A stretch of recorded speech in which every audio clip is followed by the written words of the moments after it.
Hoje eu estou com o espaço reduzido aqui no estúdio e resolvi fazer uma demonstração que é sim possível fazer foto de produto nesse espaço confinado. Então eu tenho aqui um fundo aproximadamente de 2 metros de largura e estou direcionando meu flash para o centro dessa distância. Então esse é meu espaço. O recuo da mesa está aproximadamente a 1,5 metro e a câmera ficou a 2 metros do fundo. Então é um espaço bem reduzido, que de repente dentro de um cômodo da sua casa, é possível sim fazer fotografia de produto e apresentar um resultado bem bacana no final, com pouco pós. O que eu vou utilizar? 2 fontes de luz, 2 cavaletes, com uma base de vidro, mas pode ser uma outra base, uma mesa normal, madeira, um suporte de acrílico para colocar o produto e dar transparência. Porque isso vai facilitar na hora do recorte da sua imagem. Se você procura fazer fotos de produtos com fundo branco, tá? Tenha em mãos essa base de acrílico, porque ela vai facilitar muito no processo.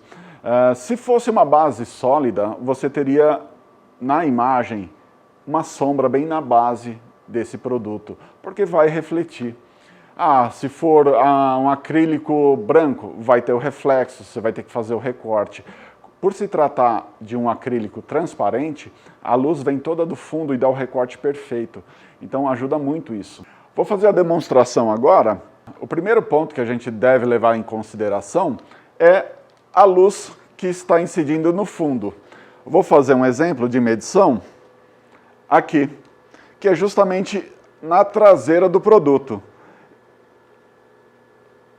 Farei a medição agora, estou usando o ISO 200, a velocidade 1/200 e a abertura o fotômetro vai me dar. Está me dando f36. Um pouquinho mais para cima, um pouquinho mais para baixo, você vai ter uma variação. Por que isso? Eu estou usando um refletor de alumínio direto, e isso faz com que a luz se concentre numa área e chegue com menos potência nas outras. Então, como o produto é pequeno, eu não vou usar o modificador, porque a área que me interessa é uma área muito pequena. Se eu usasse um produto maior, aí sim teria que ter um modificador para dar uniformidade nessa distribuição de luz. Uma preocupação que eu também devo ter em relação a essa luz de fundo é o quanto ela retorna para o produto. Eu tenho que obedecer uma regra aproximadamente de 2 pontos ou mais de diferença em relação à luz de fundo. Então, se me deu f36 aqui eu tenho que ter f18 ou menos, ou seja, f16, f14 e assim por diante. Então, eu vou fazer a medição aqui, f16. Beleza, está dentro dos 2 pontos, eu estou com 2 pontos e 1/3. Então, está numa faixa boa para não ter invasão. E, além disso, agora eu tenho que medir a luz frontal na mesma condição do meu f16. Então, a luz frontal que incide no produto vai ter que respeitar também o f16. Eu vou ter que regular a potência do meu flash frontal, que é a luz principal, para dar o f16. Então, eu posiciono aqui, f16. Claro, eu já fiz essa prévia antes, já fiz a fotometria, fiz todas as medições, reposicionei justamente o produto para que não tivesse a invasão, então está dentro da condição ideal da minha fotografia. Vocês verão agora a imagem em RAW, justamente com esse produto e o restante todo branco. Vocês verão também no vídeo o LCD da câmera, já mostrando toda a parte de highlight, ou seja, o branco puro estourado em volta do produto. Isso na própria câmera já me favorece a ter o entendimento que eu consegui e atingir o branco puro em volta desse produto. E percebo também o quanto de contorno está definido no mesmo produto. Reparem que o produto está bem iluminado, o seu recorte está bem definido. Então a fotografia praticamente está pronta desse produto. Um outro detalhe que eu usei para o preenchimento foi a placa de isopor. Eu posicionei o isopor nessa lateral para que a luz incidente vinda do Octobox também refletisse no lado oposto, onde tem sombra.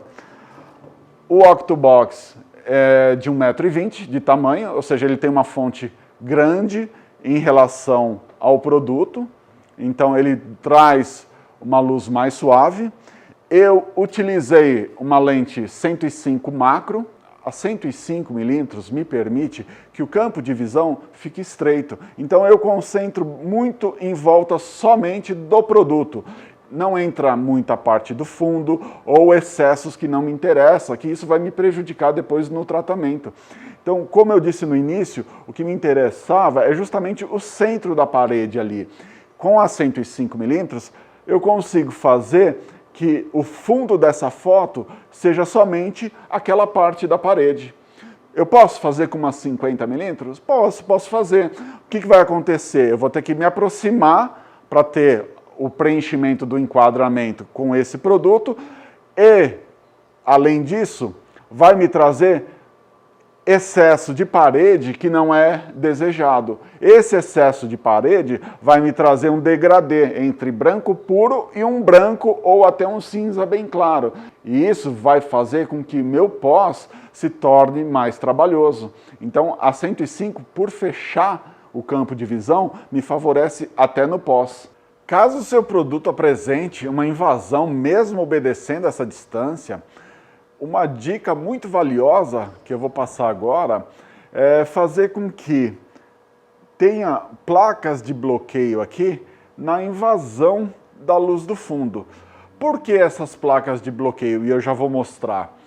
O seguinte, quando você perde a definição nos extremos do produto, significa que a luz que vem do fundo, mesmo das laterais do fundo, não necessariamente bem concentrada da parte traseira do produto, mas o que está um pouco aqui na lateral, ela vem, incide justamente na superfície do produto e vai para a câmera. Então, essa incidência de luz faz com que eu perca justamente a definição e me traz uma invasão.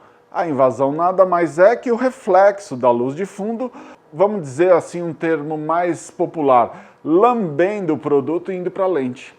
Então, se eu consigo bloquear a luz que vem do fundo bem próximo ao desenho do produto, isso vai bloquear essa luz e me dar um desenho mais definido aqui. Vou dar um exemplo, o que eu faço? Eu tenho aqui um papel cartão preto, tá? Que é o bloqueador. Eu coloco ele bem na eminência aqui, só para vazar o branco. Então, ele vai travar, ele vai bloquear a luz que vem do fundo da parte indesejada. Então, o fundo branco será a distância entre o produto e o limite da cartolina preta. Eu coloco duas, uma de cada lado, e faço um confinamento do produto para que não venha, vamos dizer, a luz branca que vem dessa parte do fundo é bloqueada pelo cartão. Então, dessa forma, o meu contorno vai ficar mais definido, porque a única luz que vem como branca é justamente essa luz da parte traseira. Luz mais lateral não vem, porque o flash vai espalhar para tudo quanto é lado, mas essa cartolina preta vai bloquear a incidência de luz bem nessa parte aqui do limite do produto. Então essa dica vale muito quando você tem um problema de invasão, mesmo obedecendo a diferença de 2 pontos em relação ao seu fundo. Veja agora a imagem final e reparem no comparativo entre RAW e JPEG pós-tratamento.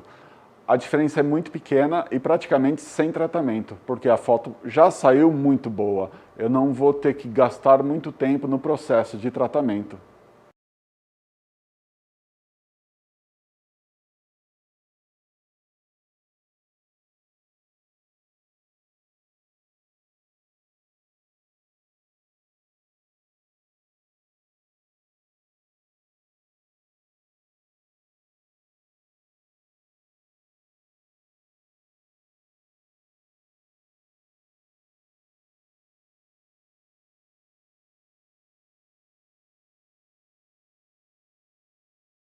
Uma outra alternativa que você vai poder executar esse tipo de trabalho é utilizar flash de sapata. O flash de sapata, ele tem uma potência que permite fazer esse tipo de foto, só que alguns cuidados serão tomados. Por exemplo, potência máxima dele. Você vai ter um problema se necessitar fechar muito sua lente.